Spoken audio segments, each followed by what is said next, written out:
Hello ladies and gentlemen, this is Felix Thomas, your financial doctor, always ready to give you a financial prescription. Today we're going to talk about RRSP loans and 3 reasons why it could actually work for you. Okay, so first of all, what is an RRSP loan? An RRSP loan is basically a loan that you are taking to invest into your RRSP. So your bank or your financial institution, whichever one it may be, is borrowing you money that you could use towards investing. And it's usually a secured type of loan which actually has a very low interest rate. That's an RRSP loan. 3 reasons why an RRSP loan would actually be beneficial to you would be: number 1, the RRSP loan, it helps you build for your retirement. An RRSP is a registered retirement savings plan. So the money you put in there is mainly used for your retirement. When you actually make use of the RRSP loan, you are putting a lump sum in there that starts growing from the time that it actually gets in there if you were to invest it properly. Okay? So what happens is that you actually have this debt and you have this asset. Okay? So the debt is the loan, the asset is the deposit that you make into the RRSP. Now, because you have that $10,000 there from the very start, as opposed to using contributions to get to 10,000, you have the 10,000 from the very start, starting from 0, and that helps you get further ahead with saving for your retirement because you're saving earlier. And as we all know, is that time in the market is better than timing the market. Okay?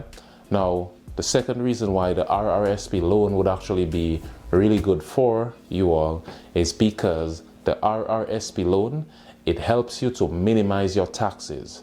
Yes, in Canada we pay a lot of taxes and we'd like to reduce the amount of taxes that we pay, and one way is to use an RRSP loan if you do not have the available funds on hand to put into your RRSP. The way the RRSP works, every dollar you put in, it gets minused from your total income. So just to use an example, if we have Sarah who makes $100,000 a year and she was to put $10,000 into an RRSP, using the RRSP loan, she would have the debt of $10,000 and have an asset of $10,000, and also the $100,000 that she made would be looked at as $90,000 by the government. Okay, because she can reduce that $100,000 by the $10,000 that she contributed. Okay, so that actually reduces taxes. Now, if you actually took a look at what the marginal tax rate is for someone who makes $100,000, it is close to 50%. So it being close to 50% causes you to make only 50 cents upon every dollar that you actually make.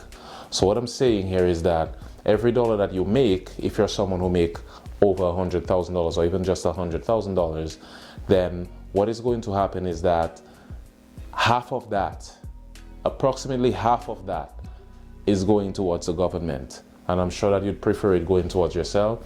So that's why you want to use the RRSP loan as a tax minimization strategy. Now, number 3, as to why the RRSP loan could actually be beneficial to you, it can be used for someone who is looking towards saving up for a home down payment. So if you're in the market to buy your very first home, you can use the RRSP loan to get there faster. Okay? Now, just keep in mind that RRSP loans, they are a secured type of investment. So because they're a secured type of investment, it's going to require you to pay it off before you actually use it towards the home, because you'd have to withdraw that money from the RRSP in order to use it on your very first down payment. Now in Canada, we can withdraw up to $35,000 from our RRSP in order to use towards a home. Now let's just use an example of Sarah again. She makes $100,000 a year, and every year she's putting $10,000 towards her RRSP, right? Within a period of 3 years, she would have $30,000, and depending on the growth of the investment, it could get up to $35,000. That would be required for the withdrawal for her property. And because she has that there, she would because she used the RRSP loan, she would get there a lot faster. Because if you take a look at it, if you're actually making $100,000 and you deposit $10,000 into your RRSP, what happens is, because your marginal tax rate is about 50%, you get 50% back from that $10,000, which would be like $5,000.